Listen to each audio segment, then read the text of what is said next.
اون کافی دیر سے اس کے کمرے میں آنے کا انتظار کر رہا تھا، لیکن وہ تھی جو کمرے میں آنے کا نام ہی نہیں لے رہی تھی۔ باہر لوگوں کا کافی رش تھا، مہندی کی رسم ادا ہو رہی تھی۔ تھوڑی دیر کمرے میں بیٹھے رہنے کے بعد وہ بھی اٹھ کر باہر چلا گیا تاکہ آرزو کو خود کمرے میں لے کے آ سکے۔ آج دوپہر میں وہ آرزو کے اتنے قریب گیا، لیکن آرزو نے اسے کچھ نہ کہنے کا مطلب یہی تھا کہ وہ بھی یہ رشتہ نبھانا چاہتی ہے۔ شاید وہ بھی اسے پسند کرتی ہو۔ یہ بات سوچتے ہوئے اس کا دل الگ ہی ترنگ میں دھڑکا۔ اس نے ایک نظر ہال پر ڈالی جو اسے کچھ خاص پسند نہیں آیا۔ یہ کیا، گھر میں شادی اور یہ ہال سجایا گیا تھا؟ اس گھر میں سینس نام کی چیز کسی میں ہے ہی نہیں۔ اس نے سامنے کھڑے سمیر اور حارث کو دیکھا جن کی محنت سے یہ ہال جگمگا رہا تھا۔ اگر میں اس ہال کو سجاتا تو کم از کم ان سے بہتر سجاتا۔ وہ ایک افسوسناک نظر پورے ہال پر ڈالتا آرزو کو ڈھونڈنے میں مصروف ہو گیا۔ آرزو بیٹا، آؤ رسم کر لو۔ وہ جو کب سے آرزو کو ڈھونڈ رہا تھا، زبیدہ کی آواز پر فوراً پلٹا۔ وہ سامنے ہی سبز چوڑی دار کے اوپر پیلی شارٹ فراک پہنے، لمبی سادہ دوپٹہ سر پر تانے اتنی پیاری لگ رہی تھی کہ اون کو لگا کہ اب اپنے آپ پر کنٹرول کرنا مشکل ہو گیا ہے۔ شاید اس سے زیادہ خوبصورت لڑکی اون نے کبھی دیکھی ہی نہیں تھی۔ اون کا دل چاہا کہ اسے ساری دنیا سے چھپا کر اپنے دل میں رکھ لے۔ اس سے پہلے کہ آرزو اس کے قریب سے گزر کر رسم ادا کرتی، اسٹیج پر جاتی، اون نے اس کا ہاتھ پکڑا۔ سب اپنی وائف یا ہسبینڈ کے ساتھ رسم ادا کر رہے ہیں، تم اکیلے چل دی، مجھے ساتھ لے کر نہیں جاؤ گی؟ وہ شرارت سے کہتا اس کے ساتھ چل دیا۔ آرزو نے ایک نظر اسٹیج سے اترتی تامیہ کی طرف دیکھا جو ان دونوں کو دیکھ کر اپنی جلن کو چھپانے کی ناکام کوشش کر رہی تھی۔ اون نے مضبوطی سے اس کا ہاتھ تھاما اور اسٹیج پر چڑھنے لگا۔ ایکسکیوز می میم، آپ پلیز اتر جائیں، اس نے تامیہ سے کہا، جو آرزو کو سخت نظروں سے گھور کر اسٹیج سے نیچے اتر گئی۔ آرزو کو اس کے ارادے خطرناک لگے، جبکہ وہ یہ سمجھ نہیں پائی تھی کہ اون اسے اس طرح سے اگنور کیوں کر رہا ہے۔ جبکہ کچھ فاصلے پر کھڑی زبیدہ بیگم کی خوشی کا کوئی ٹھکانہ نہ تھا، جو اپنے سامنے اپنی بہو اور بیٹے کو ایک دوسرے کا ہاتھ تھامے اسٹیج پر چڑھتے ہوئے دیکھ رہی تھی۔ وہ خود بہت پریشان تھی۔ اون کو اچانک ہو کیا گیا ہے؟ وہ تامیہ کو اگنور کیوں کر رہا ہے؟ وہ تامیہ سے اس طرح سے بات کر رہا تھا جیسے اسے جانتا تک نہیں۔ تامیہ جتنی دیر ان کے گھر میں رہی بس اسے گھورتی ہی رہی۔ اسے اب تامیہ سے ڈر لگنے لگا تھا۔ اون کو وہ سمجھ نہیں پا رہی تھی، جبکہ پھپھو بہت خوش تھیں، اور سب کے سامنے جس طرح سے اون اس کا ہاتھ پکڑ کر اسے اسٹیج پر ساتھ لے کر گیا تھا، وہ تو اس پر وارے صدقے جا رہی تھی۔ مجھے پتا تھا تو اون کو اپنی طرف راغب کر لے گی۔ کیسے پیار سے بات کر رہا تھا تجھ سے۔ کیوں نہیں بتایا مجھے کہ تم دونوں میں سب کچھ ٹھیک ہو گیا ہے؟ پھپھو اسے اپنے ساتھ کمرے میں لے گئیں اور باتیں کرنے لگیں، جبکہ اون کو فون آنے کی وجہ سے وہ باہر نکل گیا۔ سب کچھ ٹھیک ہو گیا ہے نا؟ تم لوگوں میں کتنی پیار سے دیکھ رہا تھا۔ وہ تجھے میں جانتی تھی کہ یہ سب کچھ ٹھیک ہو جائے گا۔ تو ہے ہی اتنی خوبصورت۔ اب وہ انہیں کیا بتاتی کہ کچھ بھی ٹھیک نہیں ہوا ہے۔ اون صرف اپنی ماں سے کیا ہوا وعدہ نبھا رہا ہے اور کچھ نہیں۔ لیکن پھپھو کی خوشی دیکھ کر وہ انہیں یہ بات بتا بھی نہیں سکتی تھی۔ پھپھو، میں آپ کے لیے چائے بنا کر لاتی ہوں۔ آرزو نے ان کے قریب سے اٹھتے ہوئے کہا تو پھپھو کو لگا کہ شاید وہ اون کے بارے میں بات کرتے ہوئے اسے شرم آ رہی ہے، اسی لیے مسکراتے ہوئے اسے جانے دیا۔ اون کے گھر واپس آ جانے کے بعد بھی وہ کمرے میں نہ گئی۔ اس کا ارادہ آج بھی مہرش اور زرش کے کمرے میں ہی سونے کا تھا، جب کہ اچانک پھپھو ان کے کمرے میں آئیں۔ تم یہاں کیا کر رہی ہو؟ اپنے کمرے میں جاؤ نا۔ انہوں نے 2 بار اون کو کمرے سے باہر نکلتے ہوئے دیکھا تھا۔ وہ یقیناً اسی کا انتظار کر رہا تھا۔ جی پھپھو، مجھے زرش اور مہرش سے باتیں کرنی تھی، اسی لیے یہاں بیٹھ گئی، وہ بہانہ بنانے لگی۔ بس بیٹا، بہت باتیں ہو گئیں، اب جاؤ، شوہر کو اتنی دیر انتظار نہیں کرواتے، نہ جانے کتنے چکر لگا چکا ہے باہر کہ وہ تمہارا انتظار کر رہا ہے، چلو جاؤ اپنے کمرے میں۔ پھپھو نے اسے پیار سے پچکارتے ہوئے کہا۔ آرزو مجبور ہو کر اٹھی اور کمرے سے باہر جانے لگی، جب اچانک اس کا پیر مڑا اور وہ گر گئی۔ اچانک گرنے کی وجہ سے بے ساختہ ایک چیخ اس کے منہ سے نکلی، جو مہمانوں کے ساتھ اون کو بھی متوجہ کر گئی، جو اپنے کمرے کے باہر ٹہل رہا تھا۔ وہ تیزی سے بھاگتا ہوا اس کے قریب آیا۔ آرزو، ٹھیک تو ہو نا تم؟ گر کیسے گئی؟ وہ اسے سہارا دے کر اٹھانے لگا۔ زیادہ درد ہو رہا ہے؟ ڈاکٹر کے پاس لے چلوں؟ وہ فکر مندی سے پوچھ رہا تھا، جبکہ اس کے لہجے کی نرمی اور فکر مندی پورے گھر والوں کو حیران کر گئی تھی۔ نہیں، میں ٹھیک ہوں، اتنی زیادہ نہیں لگی۔ وہ اس کے سہارے سے اٹھ کر کھڑی ہوتی کہنے لگی، بیٹا، تم اسے اپنے کمرے میں لے جاؤ اور کوئی مرہم لگا دو، انشاءاللہ سب ٹھیک ہو جائے گی۔ زبیدہ نے کہا۔ وہ کہاں ان کی باتوں پر دھیان دیتا تھا یا کوئی بات مانتا تھا، لیکن آج سوال آرزو کا تھا۔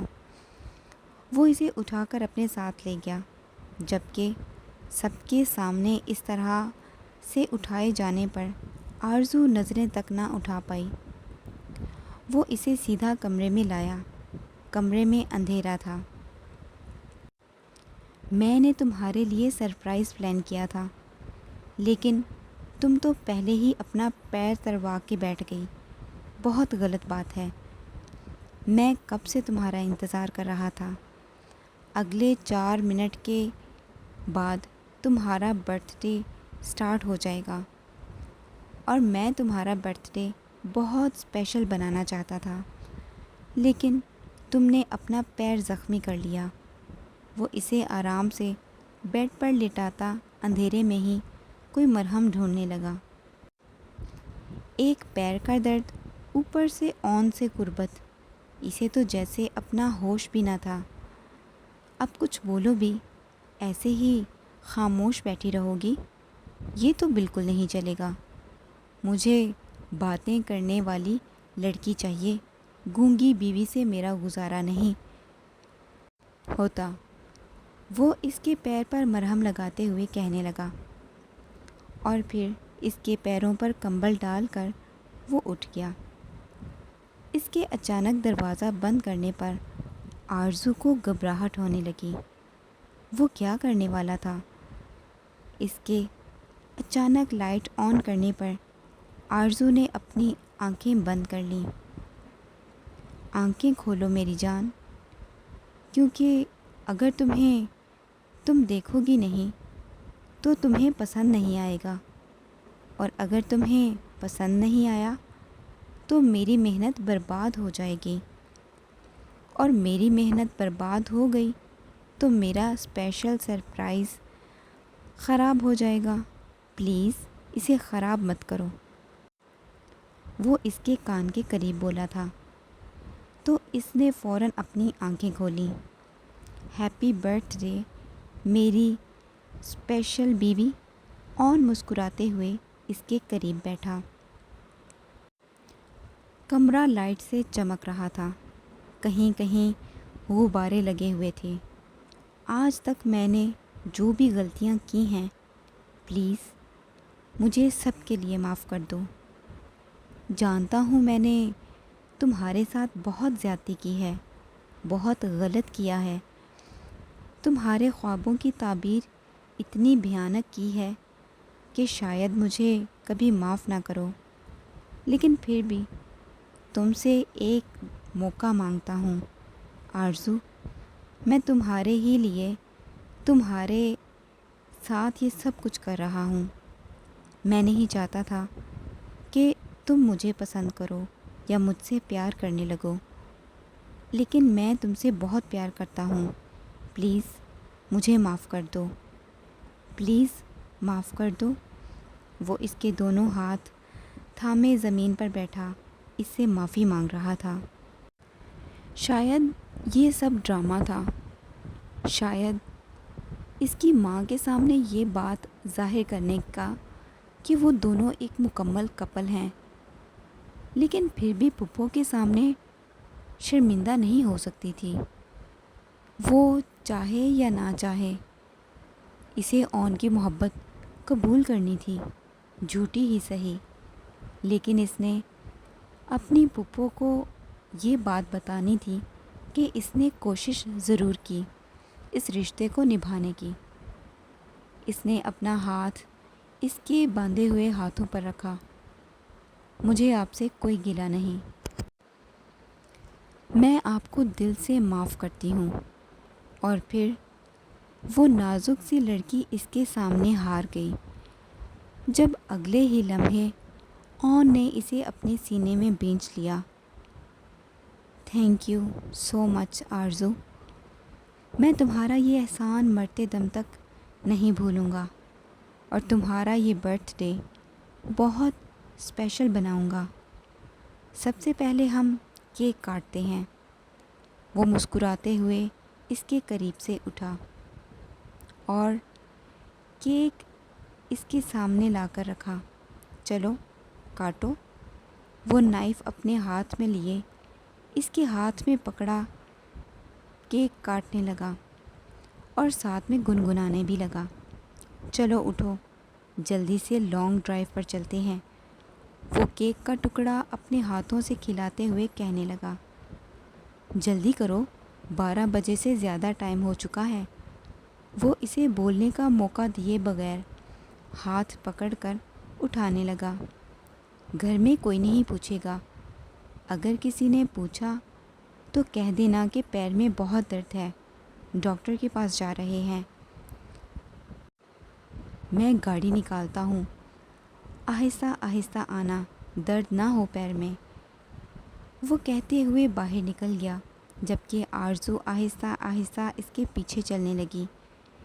وہ آہستہ آہستہ چلتی دروازے کی طرف جا رہی تھی جب اچانک سے پیچھے سے تائی امی نے پوچھا، آرزو کہاں جا رہی ہو؟ وہ بوکھلا کر ادھر ادھر دیکھنے لگی۔ پھر اچانک ہی اسے اون کی بات یاد آ گئی کہ اگر کسی نے پوچھا تو کہہ دینا کہ پیر میں زیادہ درد ہے، اس لیے ڈاکٹر کے پاس جا رہے ہیں۔ وہ تائی امی، پاؤں میں زیادہ درد ہے اسی لیے ڈاکٹر کے پاس جا رہے ہیں۔ آرزو کو جھوٹ بولتے ہوئے بہت عجیب لگ رہا تھا۔ ہائے میری بچی، 1 منٹ میں ابھی حارث کو بلاتی ہوں، تائی امی نے فوراً کہا۔ نہیں، میں اون جی کے ساتھ جا رہی ہوں، آرزو نے جلدی سے کہا تو تائی امی مسکرانے لگیں۔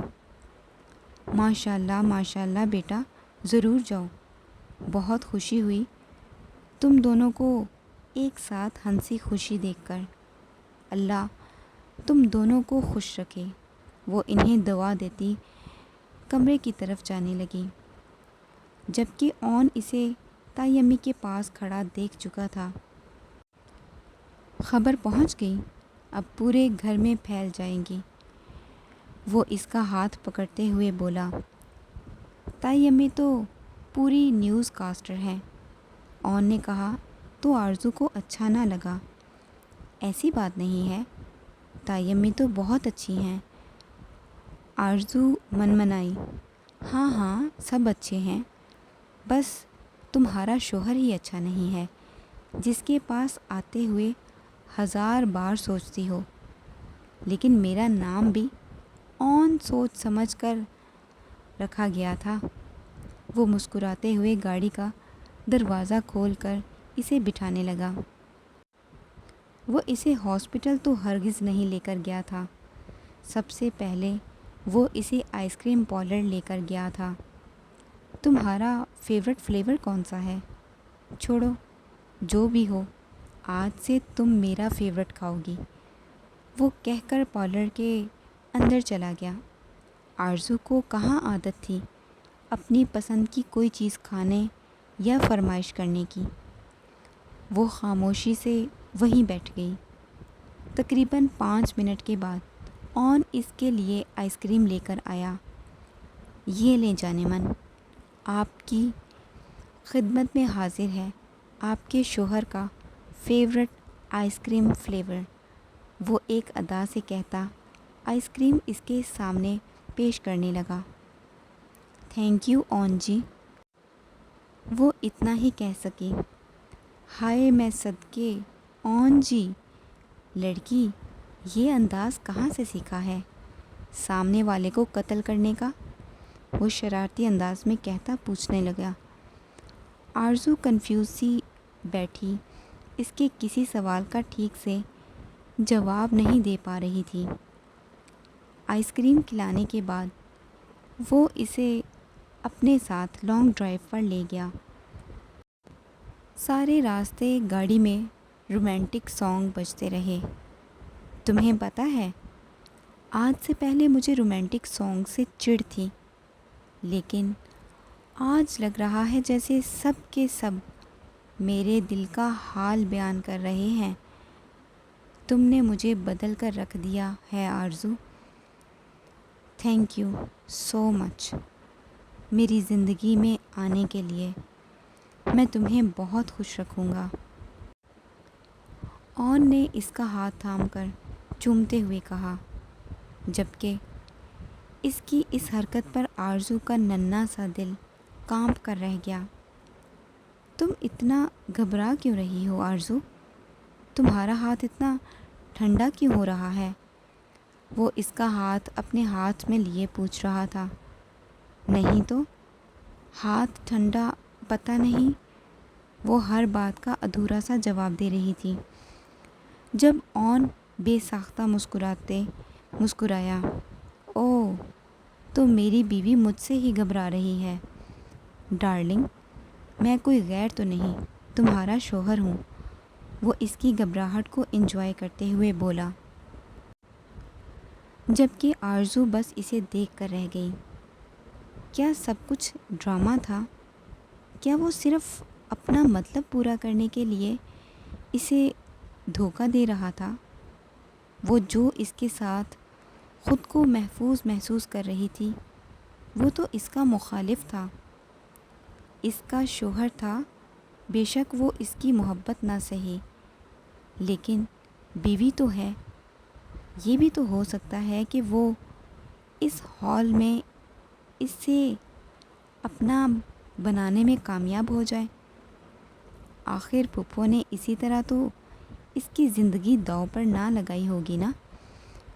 پھپھو کو اس پر یقین تھا تو وہ اپنے آپ پر یقین کیوں نہیں کر پا رہی تھی؟ بے شک اون صرف دکھاوا کر رہا تھا اس سے محبت کا، لیکن وہ تو دکھاوا نہیں کر رہی تھی، وہ تو اس کی بیوی تھی، اور اسے تو اسی شخص کی بیوی بن کر رہنا تھا۔ اسے تامیہ کو اون کی زندگی سے نکالنا تھا، نہ کہ خود اون کی زندگی سے نکلنا تھا۔ اسے پھپھو کی امیدوں پر پورا اترنا تھا، انہیں ان کا بیٹا واپس کرنا تھا۔ میں اون کو خود سے محبت کرنے پر مجبور کروں گی۔ میں تامیہ کو ان کی زندگی سے نکال کر رہوں گی۔ ساری زندگی اپنا حق دوسروں کو چھیننے نہیں دوں گی۔ اون میرے شوہر ہیں اور میرے ہی رہیں گے۔ وہ مجھے اپنی بیوی مانے یا نہ مانے، لیکن وہ میرے شوہر ہیں اور میں پھپھو کا بیٹا انہیں واپس ضرور کروں گی۔ میں اون کو کسی دوسری راہ پر نہیں جانے دوں گی۔ وہ خود سے وعدہ کرتی اون کو دیکھ رہی تھی۔ ہائے، مار ڈالو گی کیا؟ اون نے اپنے دل پر ہاتھ رکھ کر کہا تو بے ساختہ نظر چرا گئی اور اون کہکا لگا کر ہنس دیا۔